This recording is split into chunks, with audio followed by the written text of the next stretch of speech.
Minha saudação aos irmãos encarnados e desencarnados. Sejam todos bem-vindos a esta casa de luz. Que nossos irmãos encontrem alívio e consolo para seus males físicos e espirituais.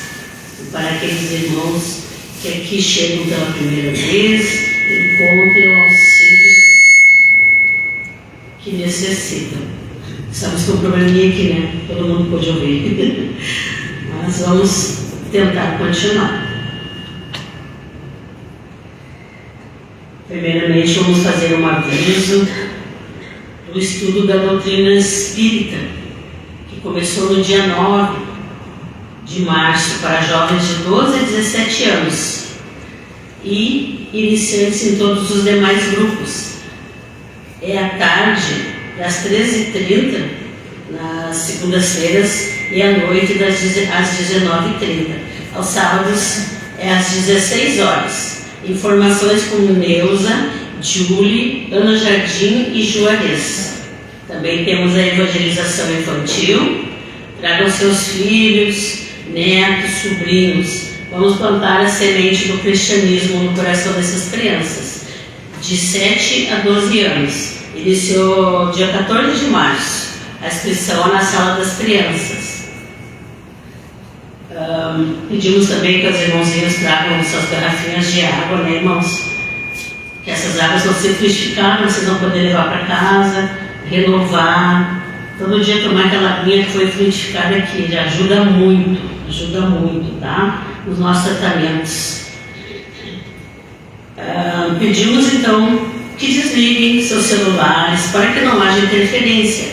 A equipe espiritual já se encontra nesse salão, preparando os irmãos para receberem seus tratamentos. Pedimos a colaboração para a montagem das cestas básicas para os irmãos necessitados. Toda e qualquer doação que vocês trouxerem vai ser bem-vinda. O lar agradece.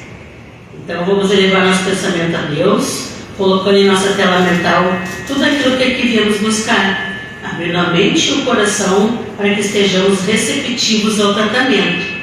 Convido todos que me acompanhem mentalmente na harmonização que faremos nesse momento, lendo um capítulo do Evangelho segundo o Espiritismo, e pedimos também que coloquem nas suas orações Manuel José Pereira Frambe, Manfred, 4 anos de desencarne, tá, irmãos? Acho que é para isso.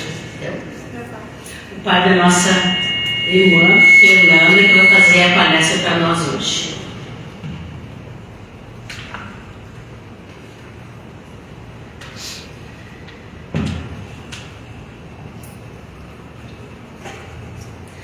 Missão dos Espíritas, os trabalhadores da última hora. Erasto, protetor do médium, Paris, 1863. 4. Não percebe a formação da tempestade que deve assolar o velho mundo e reduzir ao nada as perversidades terrenas? Bendito o Senhor, todos que colocarem fé em sua soberana justiça. Vocês são hoje os novos apóstolos da crença revelada pelos espíritos superiores. Pregue e ensine o novo dogma da encarnação. É o progresso que os espíritos conseguem através dela, conforme tenham cumprido bem ou mal suas missões e suportado suas provas terrenas. Vamos agora à nossa oração. Dr. Bezerra de Menezes. Nós te rogamos, Pai de infinita bondade e justiça, as graças de Jesus Cristo, através de Bezerra de Menezes e suas legiões de companheiros, que eles nos assistam, Senhor, consolando os aflitos, curando aqueles que se tornem merecedores, confortando aqueles que tiverem suas provas e expiações a passar, esclarecendo os que desejarem te conhecer e assistindo a todos quanto apelam ao teu infinito amor. Jesus, divino portador da graça e da verdade, estende tuas mãos dadivosas em socorro daqueles que te reconhecem. Ó dispenseiro fiel e prudente, fazei o divino modelo através de tuas legiões consoladoras de teus santos espíritos, a fim de que a fé celebre, a esperança aumente, o amor triunfe sobre todas as causas. Bezerra de Menezes, apóstolo do bem e da paz, amigo dos humildes e dos enfermos, movimenta tuas falanges amigas e beneficia aqueles que sofrem, sejam males físicos ou espirituais. Santos Espíritos, dignos obreiros do Senhor, derramai as graças e as curas sobre a humanidade sofredora, a fim de que as criaturas se tornem amigas da paz e do conhecimento, da harmonia e do perdão, semeando pelo mundo os divinos exemplos de Jesus Cristo, e que assim seja. Vamos ouvir agora na semana Fernando, que vai fazer a palestra para nós essa tarde.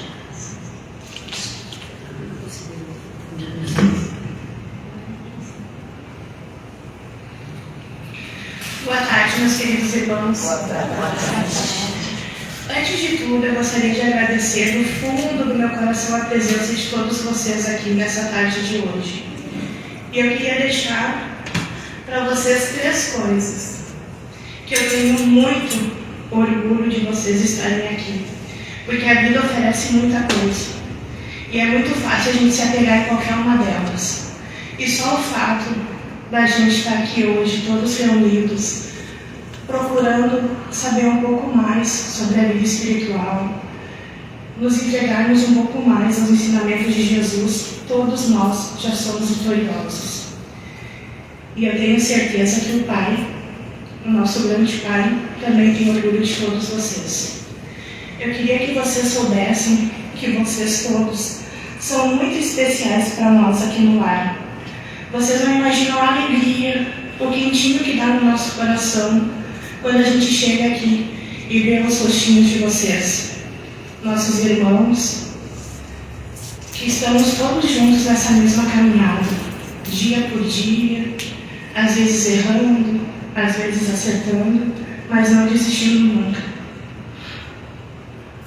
E eu queria também que vocês tivessem muito orgulho das pessoas que vocês são, de tudo que vocês passam, e que não desistem e que continuem sempre, sempre, sempre, sem desistir.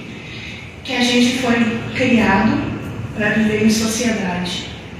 Deus não fez ninguém vir aqui para sofrer. Ele quer que nós todos sejamos felizes. A gente pode ter uma dor, uma tristeza, passar um dia, 2 dias, mas a gente deve sacudir a poeira, levantar e seguir em frente. E às vezes esse seguir em frente a gente não consegue sozinho. E é para isso que a gente está aqui. Porque todos juntos a gente é mais forte. Então não importa a dor que vocês estão passando. Nunca pensem que acabou, que não resta mais nada. Sempre tem alguma coisa. E a gente está aqui para lutar junto com vocês. Temos vários tipos de tratamento, todos os tratamentos são gratuitos, temos as pessoas do atendimento fraterno, sempre dispostas a escutar vocês, porque eu sei que muitas vezes a gente só precisa de um ouvido. E é muito difícil na correria do dia a dia a gente ter alguém que a gente possa se despir das nossas dores, dos nossos problemas, abrir nosso coração, mostrar a nossa ferida. Então eu só queria que vocês tivessem essa certeza que vocês não estão sós. E vocês sempre vão poder contar conosco aqui no lar. E então, o que me trouxe aqui hoje foi para conversar um pouquinho com vocês sobre Sócrates e Platão, como precursores da doutrina cristã e do Espiritismo. Sócrates e Platão foram 2 filósofos que nasceram em Atenas, na Grécia. Sócrates nasceu por volta de 470 anos antes de Cristo e o Platão 427 anos antes de Cristo. O Sócrates não deixou nada dos seus ensinamentos por escrito. Tudo que se sabe sobre ele foi escrito por Platão, que era um dos seus discípulos. Muito parecido com o que aconteceu com Jesus, que Jesus também não deixou nada por escrito. Tudo o que se sabe foi deixado pelos seus discípulos, por seus apóstolos. E assim como Jesus também, que na sua época veio, nos trouxe todos aqueles pensamentos maravilhosos que até hoje a gente luta para tentar compreender e seguir, Sócrates e Platão também tinham esses pensamentos há quase 500 anos antes de Jesus nascer. E assim, da mesma maneira como Jesus incomodou os poderosos, Sócrates também incomodou. E foi condenado a tomar um veneno chamado cicuta. E Jesus, também que propagava pensamentos de amor, de uma vida após a morte, também teve essa condenação quase 500 anos depois, só que a de Jesus foi através da cruz. E na introdução do Evangelho segundo o Espiritismo, Kardec nos coloca que é muito incrível, né? Que Deus nunca deixou a humanidade sem conhecimento. O que nós não temos muitas vezes é a maturidade de compreender os ensinamentos que Ele nos traz. Mas que quando a humanidade se encontra já de alguma maneira mais espertinha, Ele manda pessoas, espíritos mais evoluídos, espíritos de alto escalão, para trazer luz às trevas da nossa ignorância, da nossa falta de conhecimento. E Kardec diz que tanto Platão quanto Sócrates foram espíritos que vieram até nós com essa missão de trazer esses novos ensinamentos, que depois também Jesus veio e trouxe. E quase 2.300 anos depois veio Kardec com o Livro dos Espíritos. Então, para vocês verem, hoje parece que é uma coisa tão nova tudo que a gente aprende em relação ao Espiritismo, mas há 500 anos antes de Jesus nascer já era comentado sobre esses assuntos.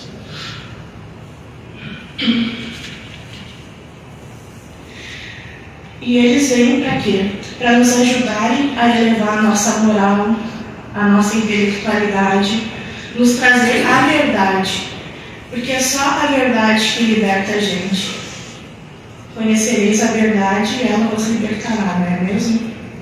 Então a gente tem aqui alguns tópicos dos ensinos de Sócrates e Platão, que vêm ao encontro da doutrina cristã e do Espiritismo. Como, por exemplo, ele acreditava que o homem era uma alma encarnada, que hoje está encarnado aqui, mas houve um antes, onde ele estava com outros tipos de espíritos, numa outra dimensão, onde ele deixou pessoas que sentiram falta dele com o nascimento, e que depois da morte esse espírito também retorna para esse outro lugar, onde também vai deixar saudades aqui na Terra. Então é uma coisa muito engraçada, né? Porque quando um espírito nasce, ele deixa no plano espiritual a mesma dor que deixa aqui na Terra quando ele desencarna. Então tanto faz se a gente está vindo ou está voltando. A gente sempre vai sentir falta de alguém e alguém sempre vai estar lá sentindo a nossa falta.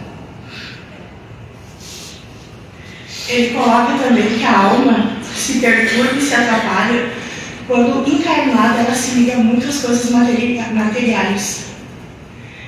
Que quanto mais ligado à matéria, mais ela se afasta da sua essência espiritual. E quanto mais ela se afasta da sua essência espiritual, menos sábia ela fica. Que os encarnados não conhecem, enquanto encarnados, toda a verdade. Que a verdade verdadeira a gente só conhece depois que a alma deixa o corpo. Porque aqui, encarnado, a matéria do corpo exige muita coisa nossa. Ela exige roupa, ela exige vontade, as paixões, exige tantas coisas.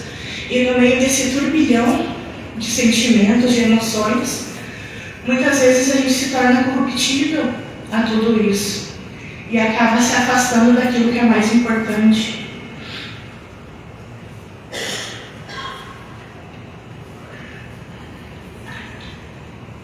Que quanto mais ligado ao que é material, mais impura a alma é. Mas eu quero explicar para vocês assim, que não é que a gente, por estar aqui hoje, somos todos errados, todos impuros. É uma palavra que ela choca, é uma palavra pesada. O que ele quis dizer com isso? Existe uma escala dos mundos. Nós temos os mundos primitivos, de provas e expiações, que é onde a gente está hoje. Depois vamos para o regenerado, que é onde a Terra está se preparando para passar por esse estágio. Depois ditosos e felizes, e por último, o celeste, que seria o nosso paraíso. E que também existe uma escala espiritual, que vai desde espíritos maldosos ainda, que estão afastados do bem, até espíritos em plenitude angelical. E o que ele quis dizer com esse sentido da alma impura? A alma ela só vai estar completamente pura quando a gente alcançar o patamar num planeta celeste. Porque quando era primitivo, vocês imaginam, né? A gente estava nas cavernas, totalmente peludo, os dentes, as unhas eram tudo muito grandes. O planeta passou para provas e expiações. Nosso corpo ficou mais bonito, menos pelos, as unhas, os dentes diminuíram. Então, o que ele quis dizer? É dessa pureza, dessa impureza. Porque quando passar para um planeta ditoso, nós não viveremos mais lá com a matéria, nós viveremos lá com o perispírito. E quando estivermos nós no planeta celeste, nós seremos só o espírito. Então seria um espírito puro, onde ficam esses espíritos maravilhosos que de tempo em tempo voltam aqui para trazer luz para nós que nos perdemos no meio da nossa trajetória. E que quando a alma ela já se encontra no estado de pureza, ela não se importa mais com essas coisas materiais. Ela não necessita mais disso. Não necessita de corpo, de veste, de comida. Então ela conhece a verdade como um todo. Ela é livre. Ela conseguiu chegar aonde todos nós vamos chegar um dia. Não importa quem vai primeiro, quem vai depois, mas todos nós vamos chegar lá um dia. Foi para isso que Deus nos criou, para perfeição. Não importa se a gente vai cair, importa que a gente vai levantar e vai conseguir. Ele também acreditava que após a morte, o nosso anjo da guarda nos levava para lugares onde nós seríamos julgados conforme as obras que nós fizemos aqui na Terra.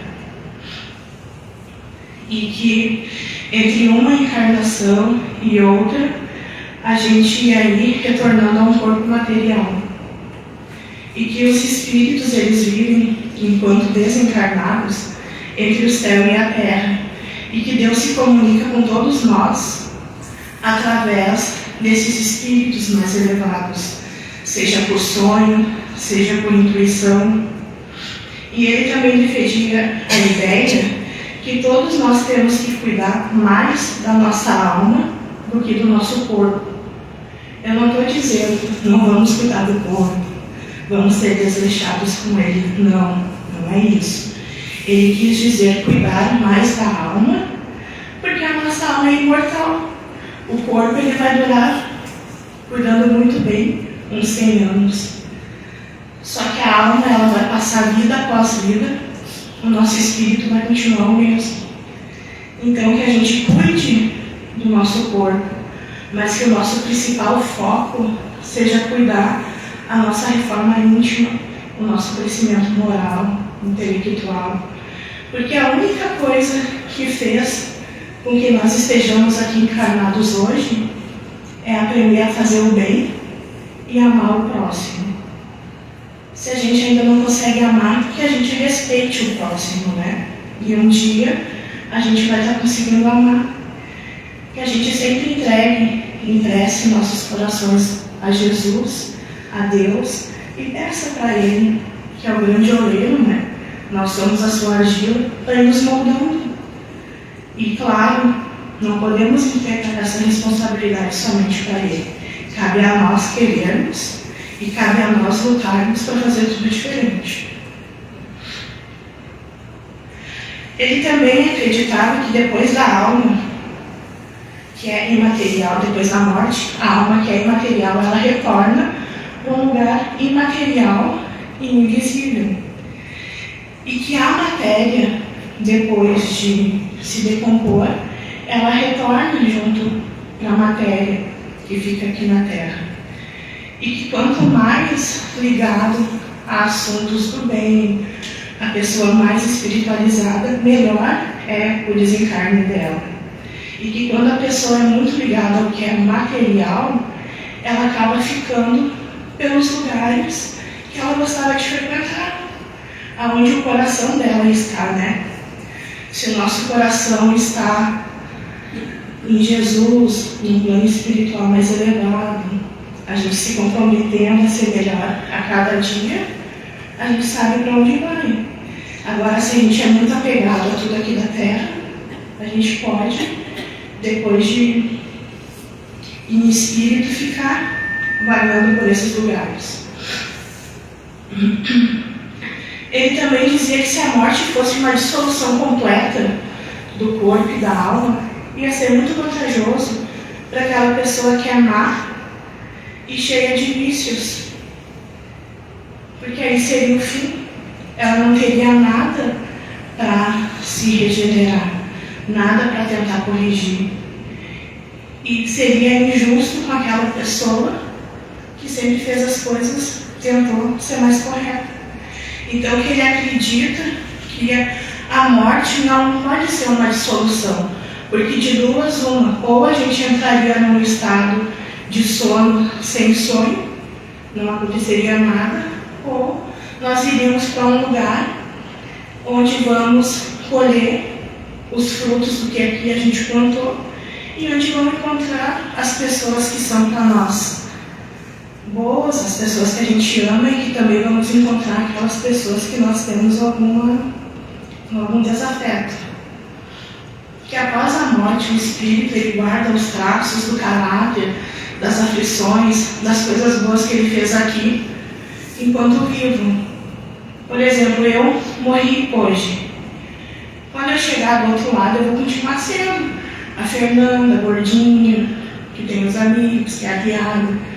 Se eu fosse uma pessoa ruim, que por onde eu passo ela arranja inimizade, do lado de lá eu continuaria sendo a mesma coisa. Então a gente sabe que depois do desencarne, a gente continua sendo exatamente o que a gente era aqui. Não adianta a gente se iludir, depois que eu morrer eu vou virar uma estrelinha. Não. A gente tem que começar a fazer a nossa estrelinha brilhar aqui a partir de agora.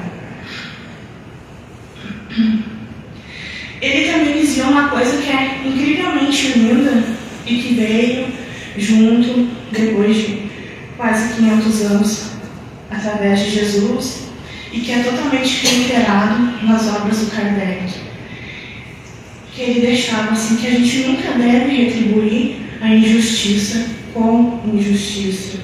A gente não deve fazer o mal para ninguém, independente do que a pessoa tenha nos feito. E que é melhor a gente sofrer injustiça do que fazer uma injustiça. Que a gente nunca retribui mal com mal e que a gente deve perdoar os nossos amigos. Claro que não é fácil, né, gente? Por isso que a gente está aqui hoje, encarnado num planeta de provas e expiações, passando por todas as provas e expiações que nos cabem, a fim de que a gente melhore. A gente sabe que não existe uma mágica, que eu vou sair ali pelaquela porta e vou dizer, pronto, eu amo todo mundo, eu perdoo todo mundo. Não. Cada um sabe o tamanho da sua dor, o tamanho da sua mágoa. O que importa é que a gente tente. Não importa se a gente vai fracassar uma ou duas vezes, não podemos deixar de tentar. Porque se eu fico tão horrorizada que uma pessoa me deu um tapa, aí eu vou lá e vou dar um tapa na pessoa, eu vou estar sendo igual a ela. Aí como é que eu posso ficar horrorizada com o ato dela, se eu vou lá e vou praticar a mesma coisa? Seria eu hipócrita então, né?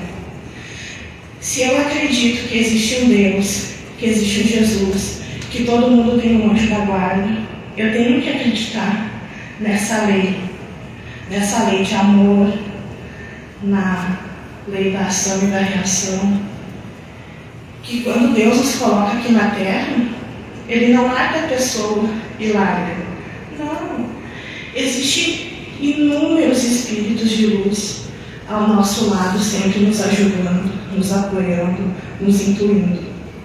Cabe a nós sempre cuidarmos dos nossos pensamentos, cuidarmos dos nossos atos, para que a gente sempre esteja rodeada de espíritos bons, que nos tragam boas vibrações, boas intuições.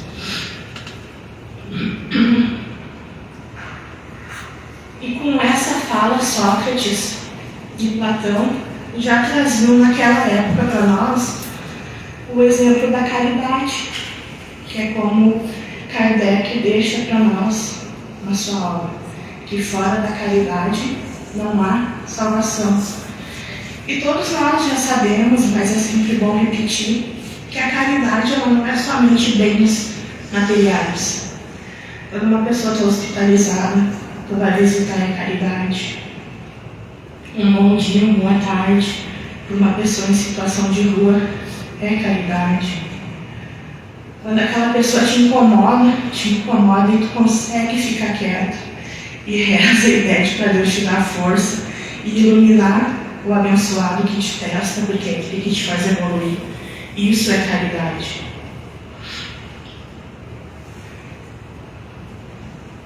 Também ele deixou para nós que é pelos frutos que se conhece a árvore, que toda a nossa ação deve ser qualificada pelo que a gente produz.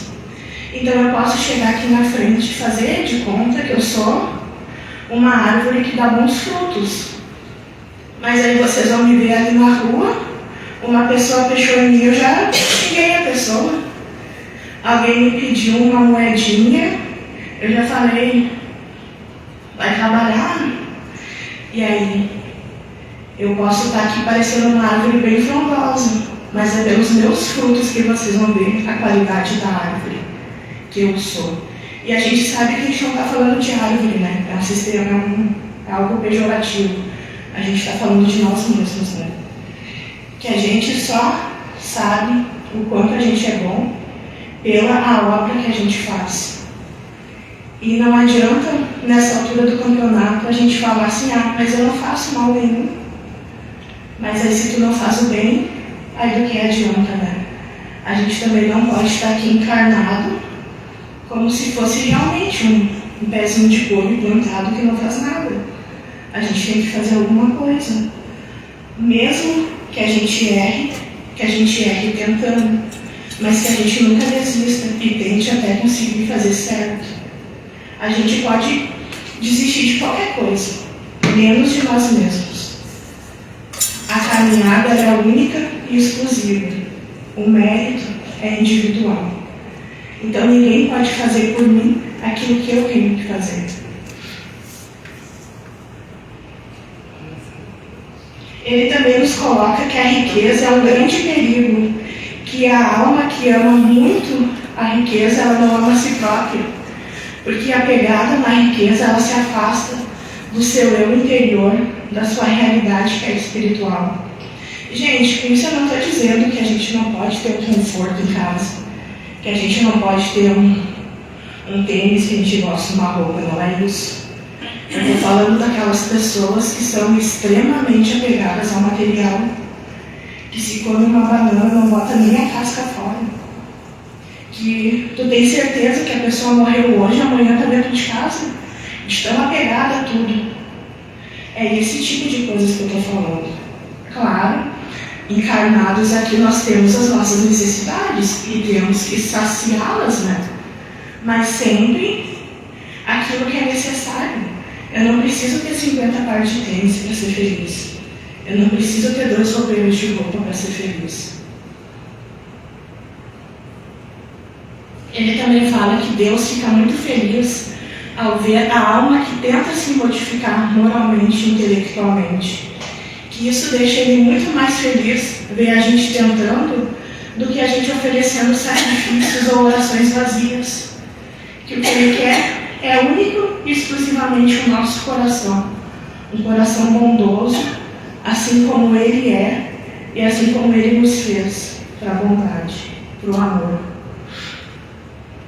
Porque é somente através do amor que a gente consegue se aproximar de Deus e das coisas boas da vida.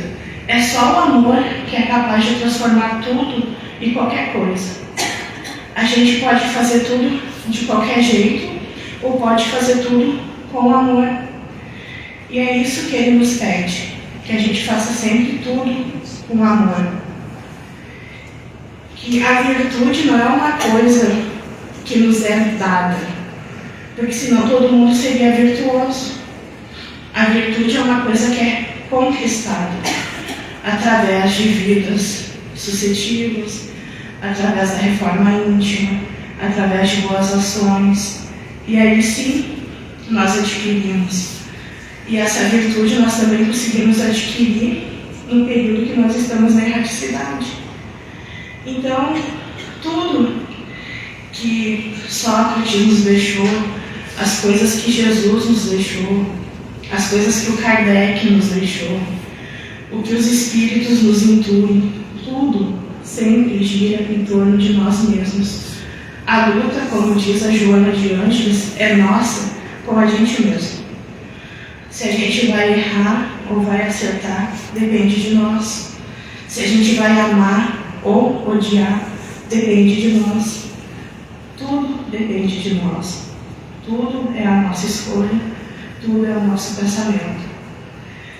Então eu queria agradecer a vocês por terem me aguentado aqui quase essa meia hora, essa voz meio chata, que eu sei que eu tenho, e dizer novamente que a gente sempre está aqui, de braços abertos, esperando todos vocês, tanto os que estão aqui pessoalmente, quanto os que estão na internet, precisando de qualquer coisa, de qualquer pessoa para falar, de um tratamento, a gente está aqui.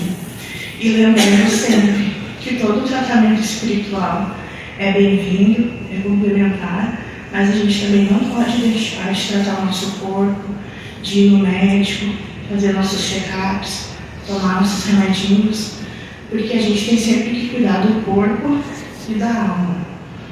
Então tá, gente, muito obrigado, vamos com Deus, que vocês consigam retornar para suas casas melhores do que chegaram e consigam compartilhar com as pessoas que passaram pelo caminho por vocês, consigam compartilhar com seus familiares e vizinhos toda essa energia boa, toda essa vibração boa que aqui vocês receberam.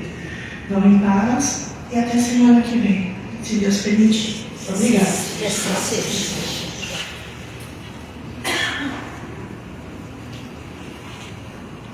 Então, agradecemos a nossa irmã. Vamos ouvir bem o que ela passou para nós, né? Bem esclarecedor, que nossos irmãos vão para seus locais de trabalho e vamos nos preparar para o passe.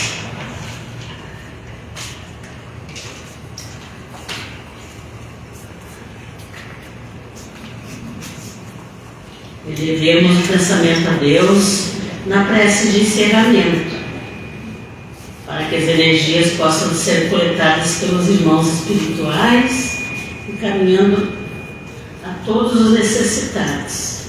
Fazer a prece de encerramento, que será a de Cáritas no momento. Vamos só deixar nossos irmãos se posicionarem nos locais de passe.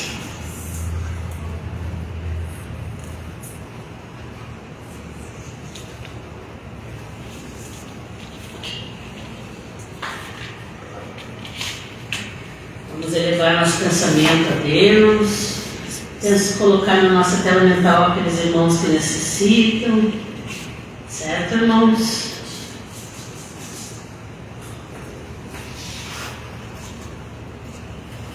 Prece de Cáritas.